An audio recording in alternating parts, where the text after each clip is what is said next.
Bonjour à tous et bienvenue à la webconférence Apsys Cyborg et Odros Technologies où nous allons vous présenter la solution Odros GED. Nous allons passer une petite heure ensemble. Cette session va être animée par Jean-Louis Tixier, directeur commercial Odros Technologies. Tout au long de cette session, vous pourrez nous poser vos questions sur le bandeau qui se trouve à droite de votre écran et nous y reviendrons en fin de conférence. Bonjour Jean-Louis. Bonjour Charlotte et bonjour à l'ensemble des participants. Je prends la main Charlotte, c'est bon?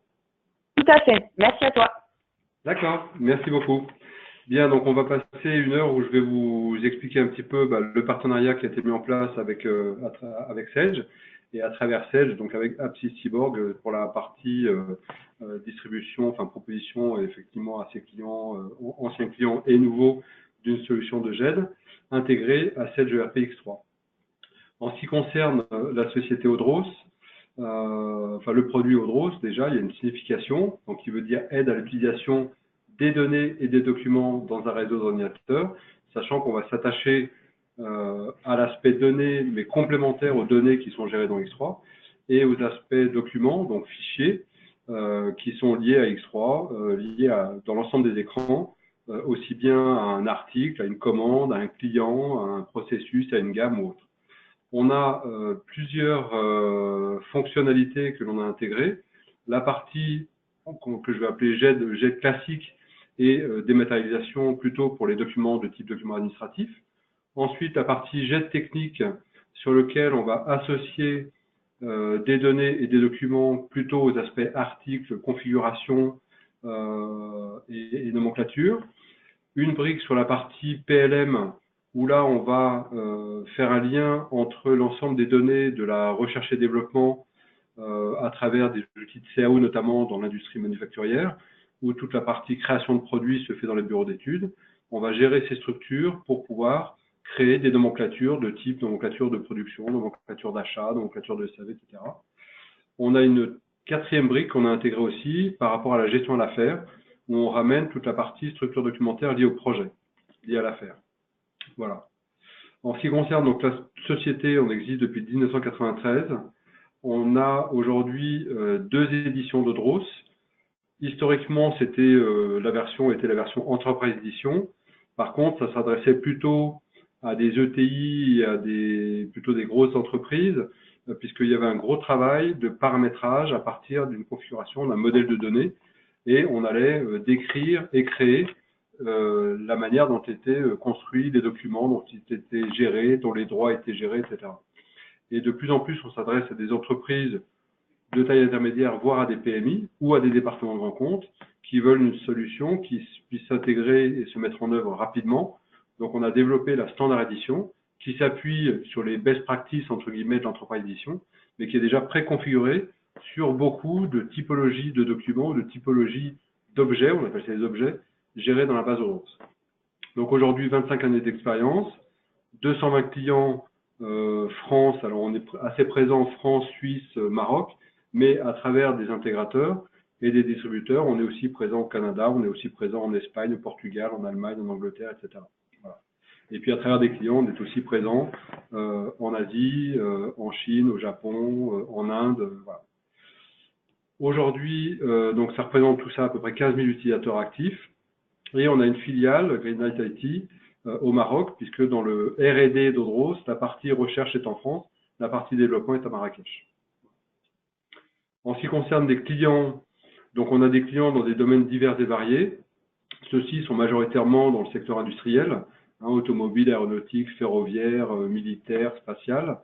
Et ici, dans le slide après, j'ai décomposé par secteur d'activité. Donc, machine équipement, électronique, automobile transport, process, automobile, aéronautique, luxe et biens de consommation, plus d'autres domaines, l'agro, chimie, pharma, où on voit que ces domaines-là, en gros, c'est les partenaires Sage qui nous les font découvrir, puisqu'historiquement, on était beaucoup dans l'industrie, mais le produit n'était pas limité à ces industries manufacturières. Aujourd'hui, il peut tout à fait correspondre dans des domaines chimie, pharma, gestion de patrimoine immobilier, comme Réside Études, par exemple. Donc voilà. Et un certain nombre de ces clients. Alors, tous les clients qui sont en rouge sont des clients signés dans un contexte de lien avec l'application, enfin avec le ERP Sage X3. et un certain nombre sont bien entendu donc des clients d'Apsys. En ce qui concerne enjeux et constats de la GED, aujourd'hui, le document, on en a de plus en plus à gérer dans l'entreprise. Historiquement, alors je suis remonté assez loin, je suis remonté à moins 30 000 avant Jésus-Christ, mais les documents, il y en avait quelques-uns qu'on a retrouvés aujourd'hui. Ils sont uniques et on connaît exactement le lieu où ils sont rangés. On ne les a pas déplacés, pas copiés, pas carbonés. Voilà. Après, il y a eu les copies, il y a eu les scribes, il y a eu effectivement l'imprimerie, il y a eu le papier carbone, il y a eu le photocopieur. Donc aujourd'hui, le volume de documents augmente de plus en plus, avec en plus toutes les procédures qu'on est obligé de respecter. Ça pose des problèmes en termes de traçabilité de l'information. Ça pose des problèmes en termes d'unicité de l'information et du document. Et ça pose des problèmes en termes de sécurité de l'information. Donc, un système comme Odros, il est là pour remettre de la traçabilité, de l'unicité et de la sécurité sur un volume qui continue d'augmenter de manière exponentielle. Aujourd'hui, sur l'information, le volume de données analysées, il devrait être multiplié par 8 d'ici 2025 pour atteindre des volumes assez monstrueux. Maintenant, on parle de milliards de teraoctets. Et autre aspect important, c'est l'aspect sécurité, puisque le nombre de données dérobées globalement, aussi bien les données personnelles, mais les données industrielles de certaines entreprises, a été multiplié, a augmenté de 53%, rien qu'entre 2015 et 2016. Bon, on n'a pas les chiffres en 2017, mais ce qu'on a pu voir ou entendre semble nous confirmer que ça ne s'est pas vraiment arrêté en 2017. Donc tout ça nécessite effectivement de mettre de la sécurité, de mettre de la traçabilité sur l'information qui est le savoir-faire, en fait, quelque part, de l'entreprise qu'on va stocker dans ces données, ces documents.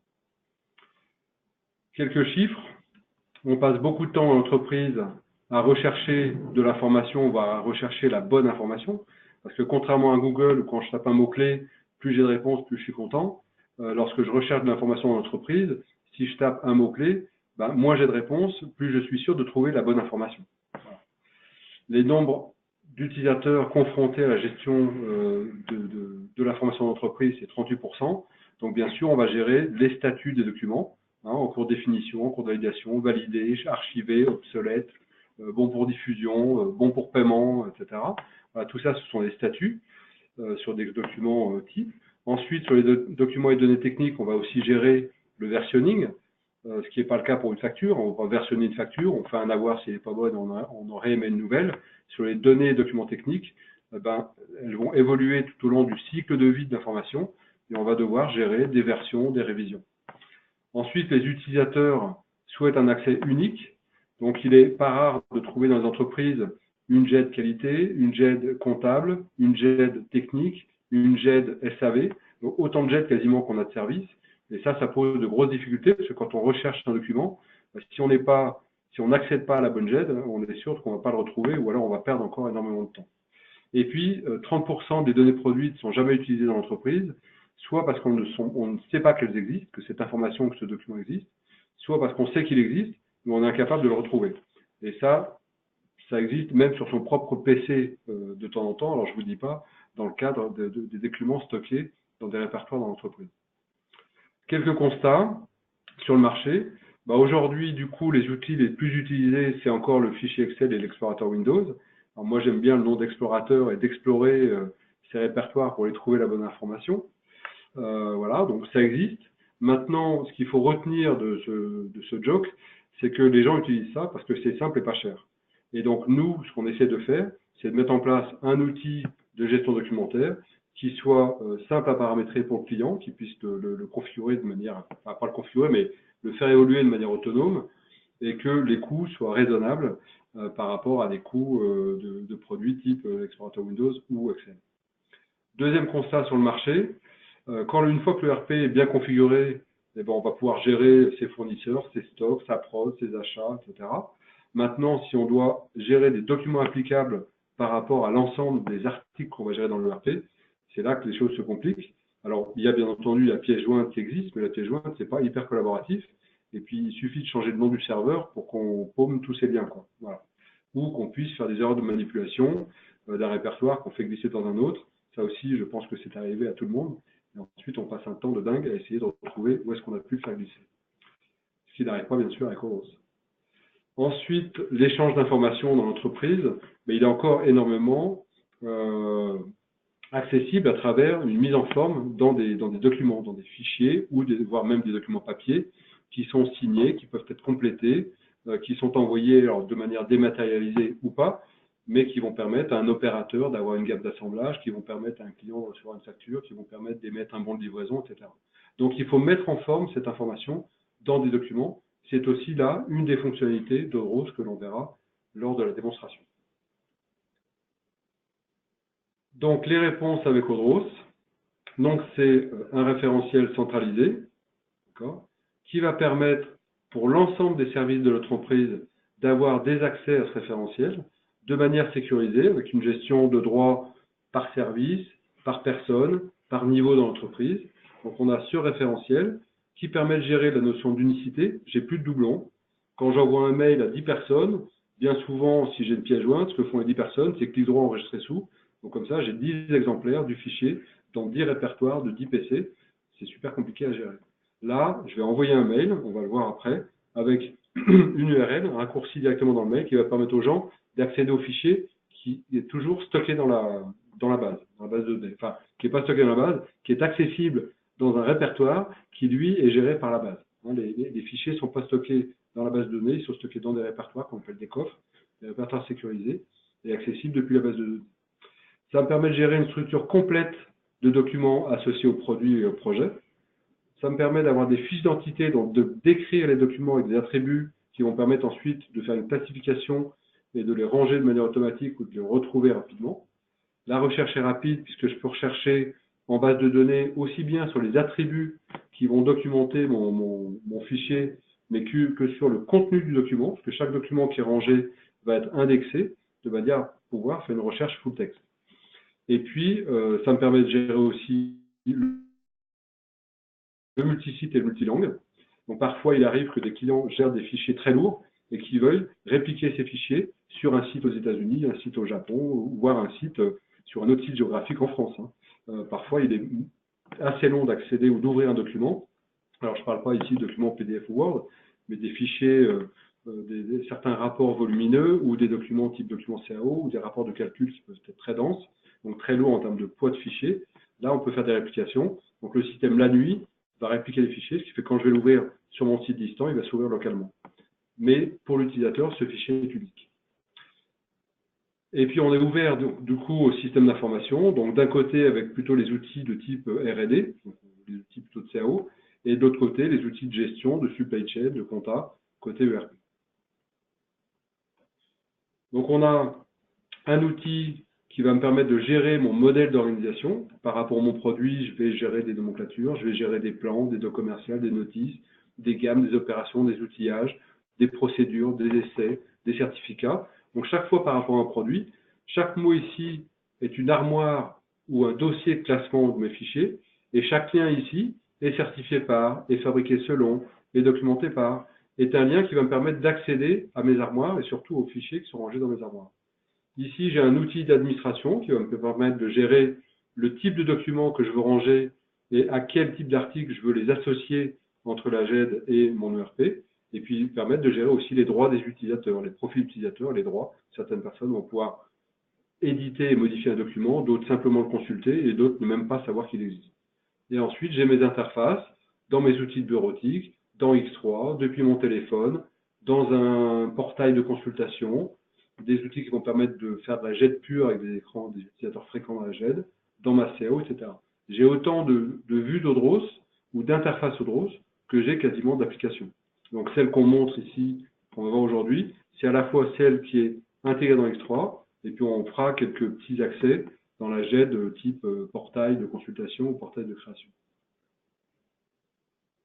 Donc l'environnement utilisateur, bien sûr, comme je vais gérer du fichier, du document, il faut que je puisse avoir un accès directement depuis mon explorateur Windows, depuis Outlook pour ranger des mails et des pièces jointes, depuis Word, depuis Excel, depuis PowerPoint. Je vais avoir des accès depuis, bien sûr, d'autres outils, depuis ma CAO. Ça, c'est l'architecture type multisite. Donc, on est maintenant beaucoup en HTML, voire en HTML5. Donc, j'ai un serveur d'application, un serveur de présentation, j'ai ma base de données, j'ai ma messagerie, j'ai mon coffre dans lequel sont rangés mes fichiers, Et quand je vais vouloir consulter un document, j'ai une requête en HTML qui va aller questionner Odros, qui va aller chercher l'information dans la base de données, qui va m'ouvrir le fichier sur mon poste. Et là, même chose sur un site distant, j'en ai parlé, donc je ne reviens pas dessus. En ce qui concerne maintenant le partenariat avec Sage, donc ce partenariat, il a été mis en place depuis 2008, d'accord, sur l'ensemble des briques fonctionnelles dont j'ai parlé tout à l'heure, la partie PLM, donc pour la partie Product Lifecycle Management, où on a des connecteurs avec la plupart des CAO du marché, SolidWorks, CATIA, ProEngineer, Solid Edge, AutoCAD, Inventor et autres. On a la partie gestion de données techniques, où là, on ne va pas gérer tout l'aspect nomenclature dans Odros, on va gérer que l'aspect documentaire, mais surtout l'aspect document technique, qui vont avoir un cycle de vie qu'il va falloir gérer dans la base de données Odros. L'aspect GED et dématérialisation de documents, plus sur un aspect gestion type administrative, où je vais vouloir gérer des factures, des bons de commande, des bons de livraison, voilà ce type de documents, voire des notes de frais ou des fiches de paye. Et puis on a toute la partie gestion de projet, avec la gestion du Gantt, qu'on va associer à la gestion à l'affaire dans X3. Donc aujourd'hui, jusqu'à maintenant, enfin jusqu'à il y a 1 an et demi, on était ISV partenaire simple, et maintenant on a fait certifier des développeurs chez nous et des consultants, ce qui nous a permis d'affiner le degré d'intégration que l'on a avec X3 et les outils d'intégration, les outils de développement, et on est passé ISV Champion, voilà, qui est un label en fait, une certification que l'on a auprès de Sage. En ce qui concerne les fonctionnalités plus orientées GED, puisque c'est le thème de la session d'aujourd'hui qui nous intéresse, on va pouvoir donc organiser les documents, donc tout ce qui est rangement par classement avec les fiches d'identité dont j'ai parlé avec des attributs, suppression de doublons, parce qu'une fois qu'un document a été rangé, si je veux le ranger une deuxième fois, il va me dire qu'il existe déjà, qu'il a déjà été rangé, même s'il n'est pas une autre personne. Des attributs personnalisés, une codification que je peux complètement automatiser. Des attachements par glisser-déposer directement depuis Windows. Les interfaces que l'on a vues, tout dans Word, Excel, Outlook, etc. Et puis tout ce qui est lié à la gestion des versions, des révisions, des documents. Tout ce qui est recherche de l'information en base de données, ou à partir de mots-clés ou de mots simples, pas des mots-clés, mais des mots qui sont contenus dans le document, puisque tout le document est indexé. On va voir qu'on a aussi des vignettes qui vont nous permettre de voir une prévisualisation du document, parce que quand je passe ma souris sur une liste de résultats, ben, il est assez rapide de dire, ben non, c'est pas celui-là, simplement en voyant la tête, entre guillemets, que peut avoir le document avant de l'ouvrir, plutôt que de tous les ouvrir pour savoir connaître le contenu. Je peux faire des filtres, des tris sur des listes de résultats, et puis des recherches se font à partir d'attributs et des attributs documentaires. Et j'ai aussi toute la partie historique, si on a qui travaille dans le domaine médical ou agro, la FDA par exemple impose un certain nombre de règles sur justement la gestion des historiques, la gestion des droits lorsqu'on doit pouvoir valider un document, etc. L'ensemble des processus qui sont liés à la gestion documentaire. Ensuite, toute la partie collaboration, contrôle des accès, rangement automatique de certains documents en fonction de leur type ou de leur codification, les accès sécurisés en consultation, que l'on soit sur un téléphone ou depuis un site web, on peut consulter les documents. Bien sûr, en général, les clients passent par un VPN ou des règles de sécurisation des accès. Verrouillage des documents en lecture seule, ça je peux le faire dans le cadre du paramétrage. Des circuits de validation avec des notifications. Et puis on peut mettre en place aussi, on le verra si on a le temps, des abonnements avec une alerte groupée, c'est-à-dire plutôt que de faire une liste de diffusion chaque fois qu'il y a une modification sur un document, je risque de recevoir 50 mails par jour, et en gros ça va me gaver, pour être poli. Avec l'abonnement, on peut dire, moi je veux recevoir un mail par jour, voire un mail par semaine, avec toutes les modifications sur lesquelles je me suis abonné. Donc je reçois un mail avec la liste des modifications sur mon abonnement, et il suffit de cliquer sur les liens pour voir, si je veux voir quelle est la modification qui a été faite, pour voir le document qui a été modifié. Ensuite, l'intégration avec Sage va me permettre de consulter directement depuis des articles X3, de créer ou de ranger un document, d'imprimer un document, directement, typiquement on va le faire, et puis de créer un rapport avec la fusion de documents qui sont générés par X3, de documents Crystal Reports, hein, avec des documents rangés dans la GED. Typiquement, on va le voir sur des documents de production pour faire un dossier de fabrication où j'ai mon bon de sortie matière, ma fiche de suivi, associée à des documents que j'ai rangés, associés à l'article, de manière complètement automatisée avec génération du sommaire, numérotation des pages, etc. Ensuite, on a toute la partie liée au scan de documents. Donc, on a un poste de traitement des scans qui va permettre, ça je vais le montrer aussi, de regrouper des pages, de diviser des pages, de tourner un document. Voilà. Ensuite, de ranger le document et de l'associer. Alors, soit de manière simple, de l'associer à une facture. Par exemple, j'ai saisi mes factures, ensuite je les scanne et ensuite j'associe directement le document aux factures que je viens de saisir. D'accord.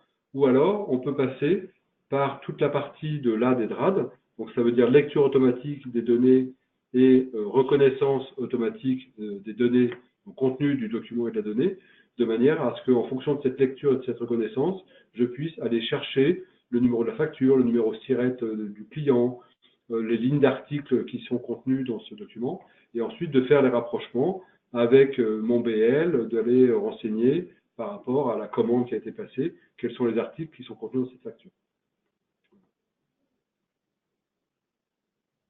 Donc là, c'est un exemple d'un processus de démat. Hein. J'ai une commande, j'ai mon bon de réception. Depuis mon bon de réception, j'exporte les articles. Donc dans Odros, moi, je vais scanner mes factures. Je vais faire le rapprochement par rapport aux articles que j'ai retrouvés. Je crée la facture. Et puis ensuite, je l'importe directement dans X3 pour faire le rapprochement avec mon bon de réception. Voilà, un exemple d'un flux qu'il est possible de mettre en place assez rapidement et qu'on a automatisé avec X3. Avantages et bénéfices. C'est assez classique, hein. Réduction des délais, supprimer les erreurs de ressaisie en faisant communiquer les systèmes, diffusion et partage d'informations, être sûr quand on envoie un document, j'envoie une commande à un fournisseur, et ben je suis sûr que l'ensemble des documents que j'ai associés à cette commande, ils sont conformes parce qu'ils ont été validés a priori dans justement ma GED. Capitalisation du savoir-faire, trouver rapidement lorsque je veux, par exemple, redémarrer un projet à partir d'un projet qui a déjà été fait, je peux faire une copie de projet complète en disant ces documents-là, je veux les conserver, les autres, ben, je vais les créer dans le cadre de ce nouveau projet. Ça permet de faire des copies de structure, des copies de nomenclature, des copies de projet très facilement, sans être obligé de repartir à zéro. Voire même, on le verra, faire des templates de documents qui vont se remplir automatiquement, qui vont m'éviter de faire de la saisie manuelle. Et puis, amélioration de la qualité, garantir l'unicité de l'information, et puis tracer tout événement sur les données, de manière à pouvoir, lors des audits, pouvoir démontrer que j'ai respecté la norme imposée par mon fournisseur ou imposée par des normes de type ISO ou autre. Voilà. Donc j'en ai terminé pour la partie présentation générale. On va passer maintenant sur ma VM. Alors là, je suis sur une V7. V7, U9 ou U11, je ne sais jamais trop. Ah non, certainement pas U11, parce que la U11, c'est la V11. Alors, ça fonctionne aussi en V11, sur les dernières versions d'X3. Ça fonctionne aussi depuis la V5. Donc, la V5, toutes les V6, la 6.5, etc. Donc, on a des clients qui sont encore quelques-uns, quasiment plus en V5, mais encore en V6. La V7 et maintenant la V11. Donc là, bon, je fais la démo en V7. Donc, je vais venir déjà au niveau d'X3, par exemple sur un article, d'accord? Donc, j'ouvre un produit et par rapport à ce produit, je vais avoir un certain nombre de menus complémentaires qui vont permettre d'accéder directement au document. Il faut attendre que la VM chauffe un peu. Voilà. Donc, je suis sur un article. Bon, je l'avais préparé et je suis tout de suite sur le bon article. Bon, très bien. Donc là, j'ai le petit trombone qui, chez la plupart des gens qui l'utilisent, permet d'accéder aux pièces jointes. Moi, en fait, ça va m'ouvrir un menu qui est un menu GED, qui est un menu en fait Odros. Mais comme vous le verrez, il est complètement intégré, il est aux couleurs d'X3, donc on l'a designé pour qu'il n'y ait pas trop, enfin les clients puissent bien facilement s'y retrouver. Et dans cet écran-là, donc je vois que j'ai des fichiers, d'accord, j'ai un PDF, voilà, bah, il se trouve que c'est des PDF. J'ai la version, la révision, ils sont tous en A1. J'ai le statut, j'en ai un en initial, les autres sont valides. J'ai la classe documentaire, c'est les docs divers. Alors, je suis désolé. Oui, alors là aussi, bon, je suis sur une version en anglais, ça tourne en anglais, ça tourne en français. Et au niveau d'Odros, on a des versions en espagnol, en russe, en chinois, en arabe, voilà. Ici, j'ai la description, le titre document, j'ai sa référence, je peux avoir comme ça. tout un tas d'informations qui sont gérées dans les attributs d'Odros. Hein, j'ai son dernier update, j'ai le nom de l'approbateur, du créateur, la date d'approbation, voilà. J'ai accès en fait à tous les attributs que j'ai souhaité gérer dans Odros. Maintenant, à partir de cet écran, je vais pouvoir donc soit prévisualiser le document. Donc je viens sur mes actions, ici j'ai la prévisualisation et j'ouvre le fichier. Donc j'ouvre directement le fichier que je peux consulter avec son statut qui vient en superposition, qui vient au moment de l'ouverture. J'ai demandé au système qu'il mette le statut initial, donc là je le vois bien au milieu, ce qui fait que si je l'imprime, bah, ce document-là ne va pas servir à faire la prod parce qu'il n'est pas encore valide. Ça c'est le premier type d'accès. Ensuite, je peux accéder à l'objet documentaire, d'accord, puisque j'ai un objet documentaire quelque part qui porte ce fichier. Donc là je viens ici sur EDM Odros, et dans cet objet documentaire, j'ai 4 fenêtres. Alors, je pourrais très bien, dans la commande auprès d'Odros, lui dire, moi, je veux voir que la fenêtre de l'attachement. Mais là, je vois la première fenêtre qui est, enfin, le premier onglet, on va dire, hein, qui sont les attributs. Donc, je vois que c'est une spécification technique. Elle n'est pas associée à un projet, elle n'est pas associée à un client. Par contre, elle est bien associée au produit FIN 501 dans X3. D'accord ? Je peux mettre une provenance, un début de validité, une fin de validité, parce que certains documents, je suis obligé, par exemple, sur des procédures, de réactualiser cette procédure ou de passer une nouvelle procédure à une date donnée. Elle peut être valable que 6 mois ou qu'1 an. Je peux l'associer à un fournisseur, je peux dire la nature du document, etc. Ici, j'ai l'onglet des attachements qui va me permettre de voir que j'ai finalement un fichier attaché. Par contre, je pourrais très bien, à ce moment-là, lui dire bah, moi, tiens, bah, je veux attacher un nouveau fichier. Donc, je viens ici, je viens sur des documents, bon, je vais prendre des docs finance, hein, parce que je sais que j'en ai. Voilà, j'ai un BL. Je fais ça un peu n'importe comment, mais c'est pour montrer que je le glisse et je le déplace, d'accord. Et ce BL est venu directement s'associer à ce niveau-là. Voilà. Je vois l'historique. Bah, ici, je ne l'ai pas activé, donc je ne le vois pas. Et je vois le cycle de vie qu'on verra après. Donc là, pour l'instant, je suis en statut initial et je pourrais très bien décider de passer ce document en vérification, en validation ou valide parce que je suis logué administrateur, donc j'ai ces droits-là. 80% des gens de l'entreprise n'auront pas de choix, ils pourront juste le passer en vérification, par exemple. On ne va pas le faire sur ce document-là, mais parce qu'ensuite, on va partir d'un document vierge sur lequel on va créer un cycle de vie. Donc maintenant, je ferme ça. Si je reviens là et que je régénère cet écran, ben, le document que je viens de glisser-déplacer dans le même objet que le précédent, d'accord, il va apparaître maintenant. Voilà, mon BL, il est là. Il est associé au même document plan, d'accord, il est dans le même objet documentaire, puisqu'en fait, il faut bien faire la part des choses entre le document et le fichier. Le document est un objet de la GED. Il peut porter un ou un fichier. Je ne vais pas plus loin que ça, parce que si on rentre dans le détail, ensuite, je vais vous perdre. Mais en gros, c'est pour dire que je peux très bien, moi, sur une facture, avoir 4 fichiers sur une même référence de facture. Voilà, par exemple. Le troisième mode, donc là, on a vu 2 modes, permettre de voir le fichier ou de voir l'objet documentaire qui porte le ou les fichiers. Et j'ai un troisième accès qui est au niveau de EDM Odros, où là, j'ouvre l'objet. Précédemment, on a accédé à cet écran depuis l'article, le produit FIN 501. Donc là, je vais accéder à l'objet documentaire FIN 501, qui est ici, d'accord, qui a un certain nombre, qui a un historique, qui a un cycle de vie, qui a des attributs. Et ici, j'arrive à la structure documentaire, où là, dans cette structure documentaire, j'ai bien ici mon FIN 501, j'ai bien mon instruction d'essai et mon plan. Et mon plan, si je vois ici le petit trombone, qui porte bien les 2 fichiers, le BL et le plan. Et en plus, comme j'ai travaillé dessus, je vois qu'Odros, et c'est moi, c'est pour ça que j'ai un petit verrou vert, il a bloqué ces documents. Je peux très bien ici les déverrouiller, parce qu'en les déverrouillant, ça va permettre à d'autres personnes, maintenant, de pouvoir éventuellement modifier ces documents. Jusqu'à maintenant, ils ne pouvaient pas, parce qu'ils étaient bloqués par moi. Ici, si je veux remettre le verrou, je le bloque et personne d'autre ne pourra modifier les documents attachés à cet objet. Voilà. Donc ça, c'est le troisième mode qui va me permettre d'attacher les documents.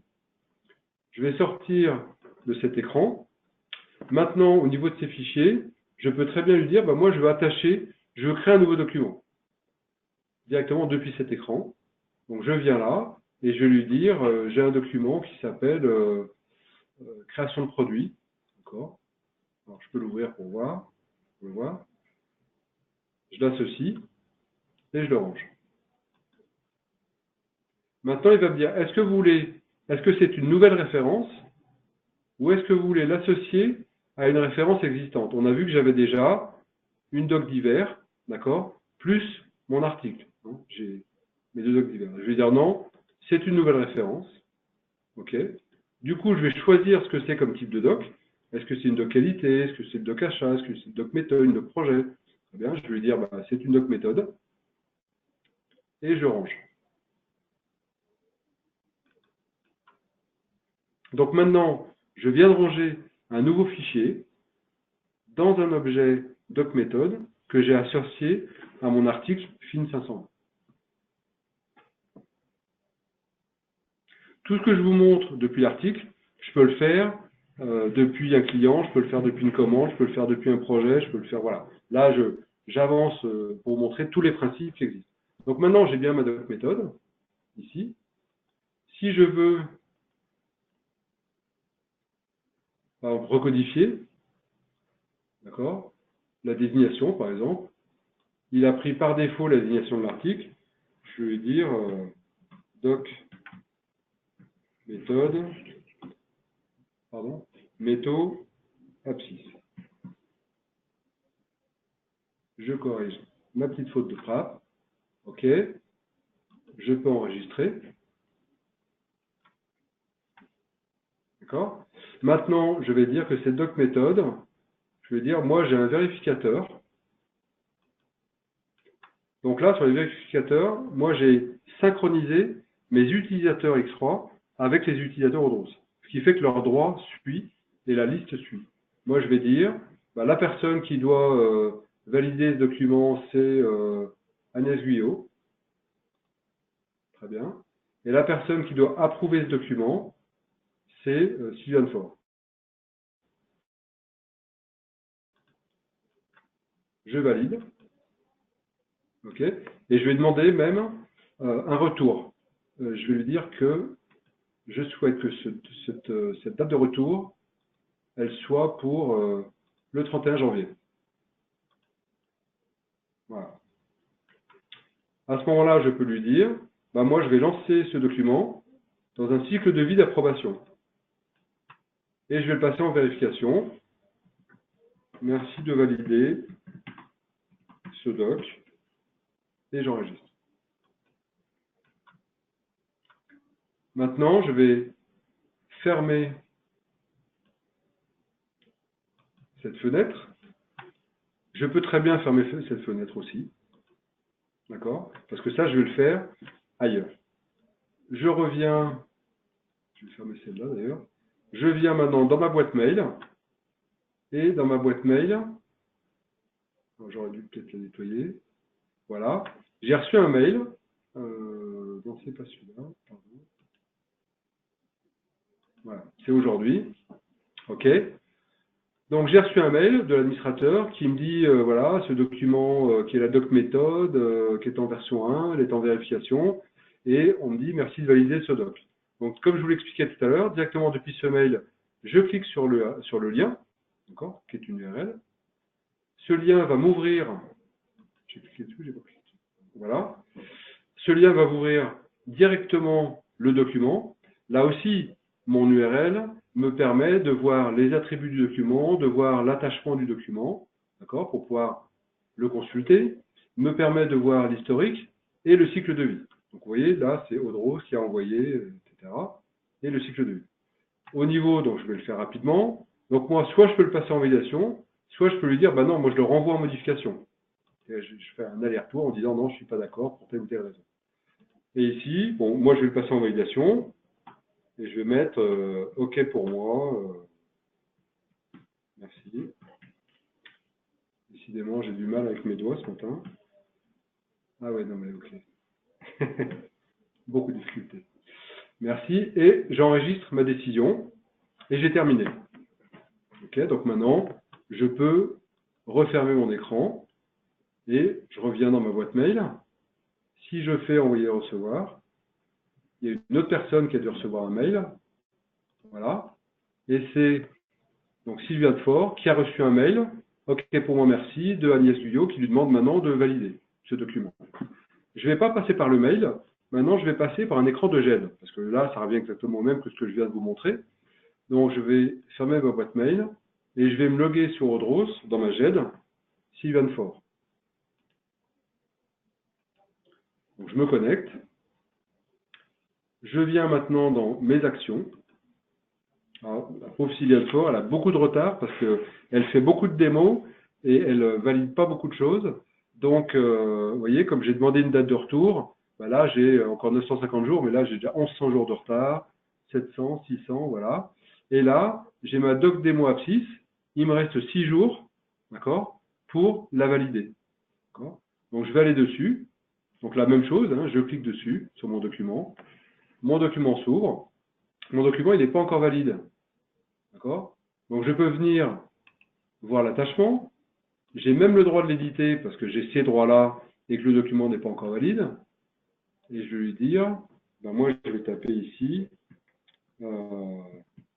Apsys, et puis je vais le mettre en vert. Voilà. Et maintenant, ici, je peux directement, depuis Word, je sauve mon document. Très bien. Mon document se sauve. J'ai fait ma modif. D'accord? Et maintenant, je vais pouvoir valider le document. OK. Bon pour diffusion après modif. Et j'enregistre ma décision. Donc, vous voyez, on y accède par rapport au mail, on peut y accéder directement par rapport à mon écran de GED qui permet de gérer l'ensemble de mes documents et mes structures. Et maintenant, je referme Sylvain Fort. D'accord. Maintenant, je vais revenir au niveau X3. Je vais revenir voir mes attachements.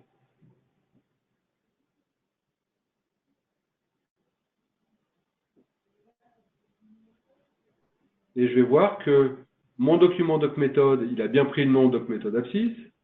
Normal. Il est bien en statut valide. Là aussi, je suis logué avec un profil qui me permet de voir tous les types de documents, mais je pourrais très bien mettre un filtre en disant certaines personnes ne peuvent voir que le document lorsqu'il est valide et en PDF.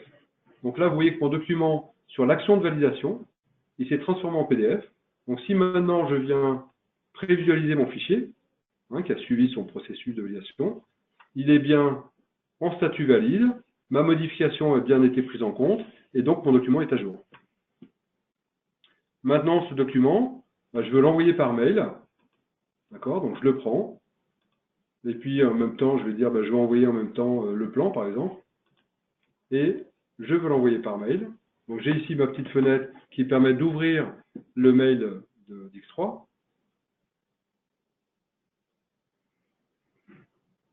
Voilà.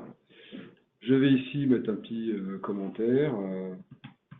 Merci Apsys, JLT. Et j'envoie mon mail. Donc, même chose. Je reviens dans ma boîte mail. Voilà. Et là, l'administrateur a reçu le mail, même si c'est JLT, et ici, dans un zip. Donc là, alors, on a vu qu'on pouvait envoyer les mails simplement avec un lien. Là, je voulais envoyer les fichiers. Donc là, je les ai zippés, et dans ce zip, je retrouve mes deux fichiers, la création de produit et mon plan. Voilà. Voilà donc quelques exemples que l'on peut montrer en termes de GED. Donc tout ce que j'ai montré là, c'est accessible dans tous les écrans X3. Hein, si j'étais venu, si je l'avais montré à travers, je ne sais pas, un projet, un produit ou autre. Voilà. Donc si maintenant je viens sur, ici, l'ordre de fabrication, je veux générer mon ordre de fabrication. D'accord. Je veux l'imprimer.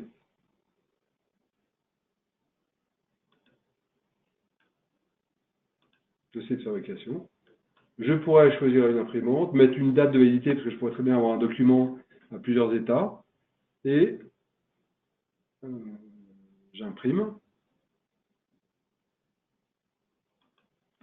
Ok.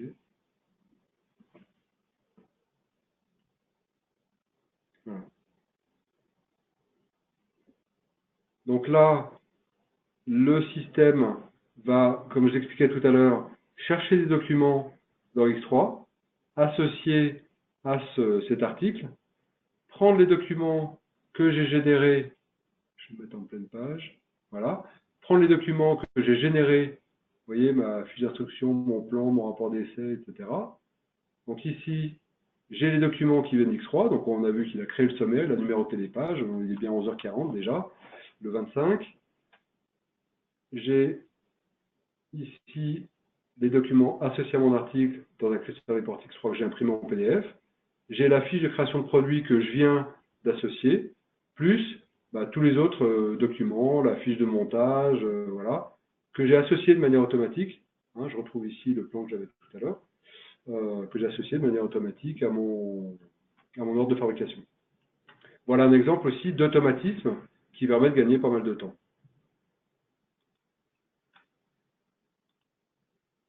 Je vais maintenant fermer ça.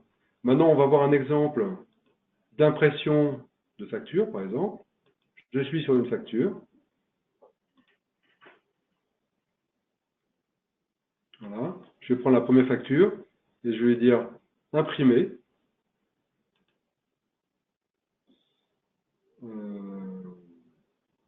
Non, je pense que je fais ça. Voilà. Je me trompe. Là, je vais lui dire, c'est pas de la prévisu. Je veux l'imprimer dans la GED. OK. Et je vais lui dire, c'est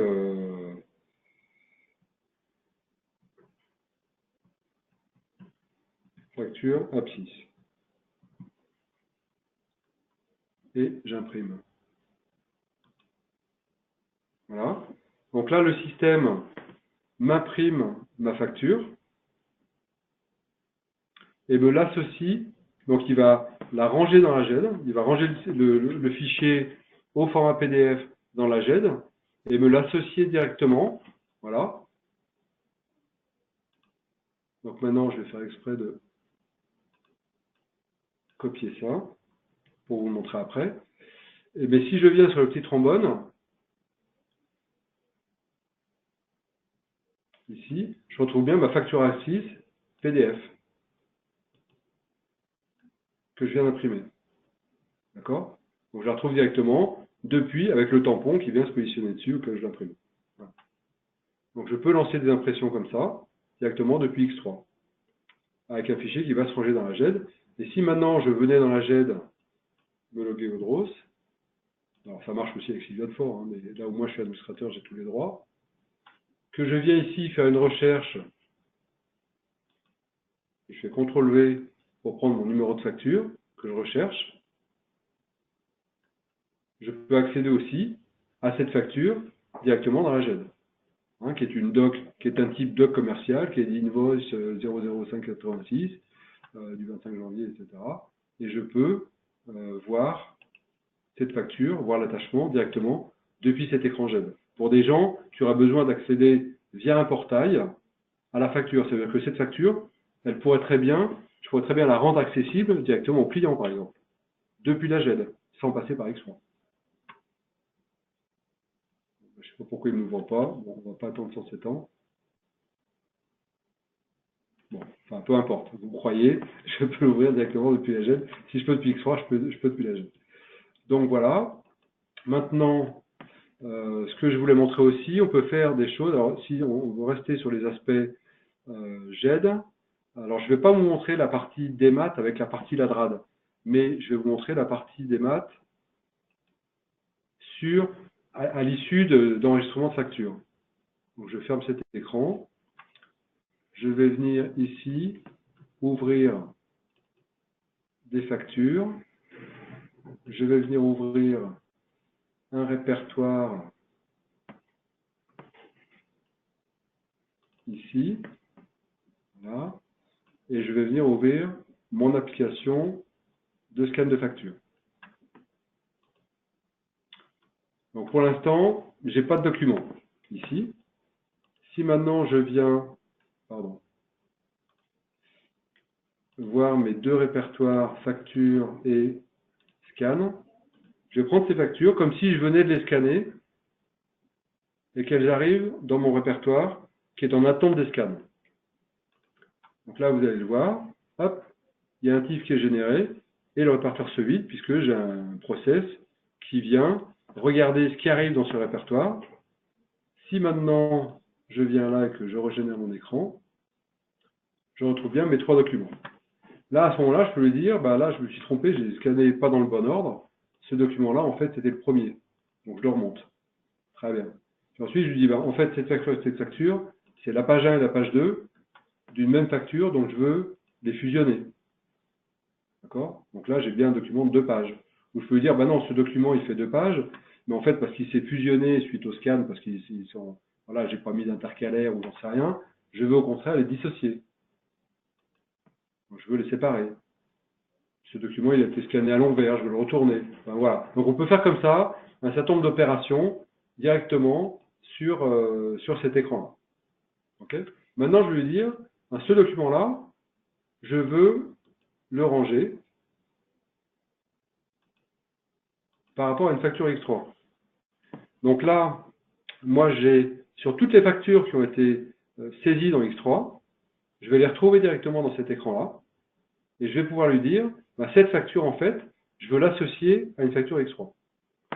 Donc là, il va me chercher l'ensemble des factures qui sont en attente du document, et je vais lui dire, par exemple, bah, c'est cette facture-là, et je valide.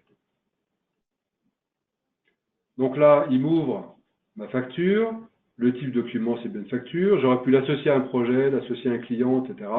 Je retrouve, comme tout à l'heure, hein, s'il y a un vérificateur, un approbateur, pour l'envoyer ensuite dans un processus de bon à payer, par exemple, hein, je peux le faire extérieur, j'ai ma référence de fournisseur, et là, ce que je vais faire comme tout à l'heure, je vais prendre ça, je vais faire un CTRL-C dessus, ok. Moi, ça me va bien, et puis je range ma facture.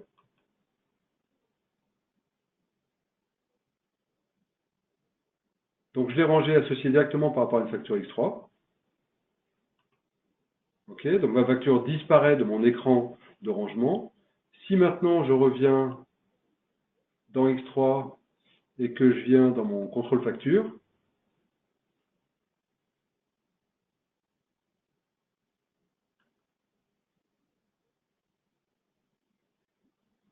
donc il va m'afficher l'ensemble des factures qui sont en attente. Ok. Ici, je vais faire un CTRL V, parce que je ne sais pas du tout celle que j'ai prise. Voilà, là voilà. Ok, je viens dessus. Et si maintenant je viens voir l'attachement de cette facture, je vais bien retrouver la facture, le scan que je viens de ranger avec le TIFF et le PDF. Donc il me laisse l'image et j'ai aussi le PDF que je peux directement venir visualiser. Quelle est la facture que je viens d'associer. Voilà. Dernière chose que je voulais montrer, il y a 10 minutes, alors je ne sais pas si on a le temps. Enfin bon, je vais le faire rapidement. Voilà. J'ai aussi la possibilité sur les aspects projet, ça c'est pour aller un petit peu plus loin, de dire bah, je vais créer un nouveau projet. D'accord, je vais choisir un site, je vais choisir une description, je vais dire c'est Apsys projet démo Odros. Voilà. Je vais choisir un client, je vais dire bah tiens, je vais choisir Odros. Ok. Je vais choisir une monnaie, je vais me mettre en euros. Et je vais choisir un type, je vais dire c'est un projet type pharma. Et ensuite, je suis aujourd'hui en step de détection de projet. Donc là, j'ai créé mon projet dans X3, je lance sa création, et en même temps que je fais sa création, il y a énormément de choses qui sont en train de se passer côté Odros. C'est côté Odros, il est en train déjà, donc là, il m'a déjà ramené ici une référence, un identifiant externe.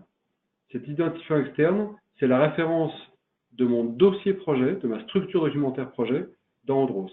En même temps, il est en train d'aller chercher, donc là, il est en train de me créer une structure documentaire complète, pas simplement un fichier, mais une structure documentaire, un petit peu comme dans les répertoires Windows, hein, avec des dossiers, sous-dossiers, etc. Il est en train d'aller me chercher des documents, des templates de documents, qu'il est en train de me valoriser avec des données que j'ai saisies dans le projet.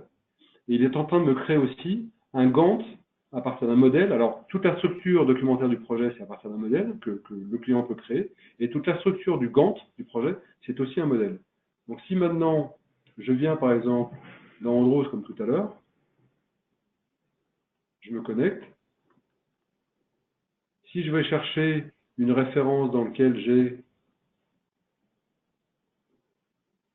voilà, j'ai abscisse, il va me retrouver par les choses, parce qu'il y a plein de choses que j'ai appelées abscisse. Mais il va me retrouver donc ma doc méthode, il me retrouve ma doc commerciale, et il me retrouve ici un projet. Si je veux voir la structure documentaire de mon projet, je viens sur structure, et là, je retrouve la structure qui vient d'être créée, dans laquelle j'ai mon projet Abscisse Démo, qui concerne ce client, dans lequel j'ai un dossier commercial, dans lequel j'ai un sous-dossier, j'ai sous-dossier courrier, le cahier des charges, la commande. Donc tout ça, c'est les objets documentaires qui sont en attente des fichiers. Je n'ai pas mis de fichier parce que je viens de créer le projet, mais si par exemple, je veux mettre mon cahier des charges, je viens ici, je viens prendre ma spec client, et ma spec client, comme tout à l'heure, il suffit que je vienne là, je fais un glisser-déposer, et je la range. Ah oui, j'ai pas montré de rangement depuis Word aussi. Voilà. Donc maintenant, vous voyez, ma doc SCM 056, elle est bien rangée dans Odros. Alors, je pourrais très bien faire qu'elle soit supprimée depuis ce répertoire, hein, qu'elle soit unique dans la base, mais maintenant, des gens vont pouvoir consulter le cahier des charges. Même chose si j'avais un document depuis Word, par exemple. Pardon.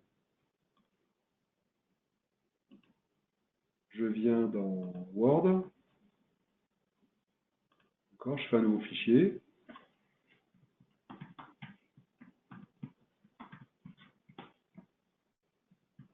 Test de rangement depuis Word. Oui, il y a un truc que j'ai oublié de faire. Pardon. Je vais le ranger là. Parce qu'en fait, aujourd'hui, il n'a pas de nom. Il faut que je lui donne un nom. Voilà, le fait de le sauver, ça lui donne un nom. Et maintenant, je me dis, une fois qu'il a été sauvé une fois, j'ai plus besoin de le faire. Odros, ranger ce document. Et à partir du moment où je lui demande de ranger ce document, il va falloir que je le décrive, parce que pour l'instant, c'est un fichier. Hein. Donc, je ne sais pas si c'est une doc commerciale, une doc financière ou autre. Donc là, il va me proposer, je vais dire, bah, c'est une doc projet, tiens. Voilà, comme je suis dans le projet. Je valide. Donc, il m'ouvre mes articles. Dans mes docs projets, je vais dire, c'est quoi? C'est un planning, une recette, une revue, une évolution, un compte-rendu. Je vais dire, ouais, bah, c'est un compte-rendu. Parfait. Donc là, vous voyez, CR. Si je lui avais dit, c'est une fiche de modif, il mettait fiche mode, FDF modif. Si je lui dis, c'est une évolution, il met evol. Donc la codif, fonction du type. Et puis, je vais l'associer à un projet. Je vais me chercher mon projet abscisse. Il me retrouve mon projet. Et donc, ça veut dire que je le range dans les documents, dans les docs projets, et que je l'associe directement à mon projet. Donc, je lui dis doc et j'enregistre. Voilà. Donc, si maintenant je ferme ça, je viens régénérer ma vue ici. J'ai un certain nombre de fichiers qui sont venus se rajouter. Si je viens maintenant ici et que sur ce projet-là, je veux voir les fichiers qui sont attachés, je peux les voir directement. Et par rapport à un fichier, dont je vous parlais tout à l'heure de templates, on peut se créer des templates qui viennent se valoriser de manière automatique. Voilà. Et je vais terminer par ça. Voilà. Je trouve ici mon test de rangement depuis Word. D'accord. Je trouve une fiche projet. C'est ça que je voulais vous montrer aussi. Ou si je la prévisualise, c'est un fichier Excel dans lequel j'ai des champs qui sont synchronisés avec mes attributs. Donc, je retrouve ici mon code ERP, mon type de projet, le client, le numéro du projet, le nom du projet, le numéro de la fiche projet. Voilà. Comme ça, je peux compléter directement des informations. Vous voyez, et puis le code ERP, c'est bien le code ERP que j'ai dans X3, quoi, qui est venu se mettre automatiquement dans le document. Donc, ça permet de préparer des fonds documentaires et de venir les valoriser de manière automatique. Voilà. Et puis ici, vous avez dû voir que j'avais aussi Odros Gantt. Si je clique là, ben en fait, ça m'ouvre le modèle de Gantt qui est associé aussi à cette affaire, qui est créé par Odros, sur lequel je vais pouvoir gérer sur des tâches mes livrables qui sont des documents. Voilà. Avec ici, alors là, je suis parti d'un modèle, hein, il n'y a pas de magie, d'accord, mais on peut se créer autant de modèles que de types de projets, où là, j'ai la phase de spécification, l'étude industrielle, la préparation, le conditionnement, et j'ai des fichiers. Vous voyez ici, par exemple, j'ai des livrables qui sont associés à cette tâche. Donc, ça veut dire qu'en début de tâche, ils sont non livrés. Donc, en entrée de tâche ou sortie de tâche, ces documents, vous voyez, ma commande, je l'ai attachée tout à l'heure. Donc là, il me dit, OK, c'est livré, c'est obligatoire. Non, pardon. Non, il n'y a aucun qui est livré. C'est une clé des charges. Je vois qu'ils sont nécessaires pour avancer sur cette tâche. Voilà, donc j'ai terminé pour cette présentation. J'ai pris un tout petit peu plus de temps que prévu, il nous reste 2 minutes. Donc je vais laisser la main à Charlotte dans le cadre de questions que vous auriez à poser par rapport à cette présentation. Merci Jean-Louis.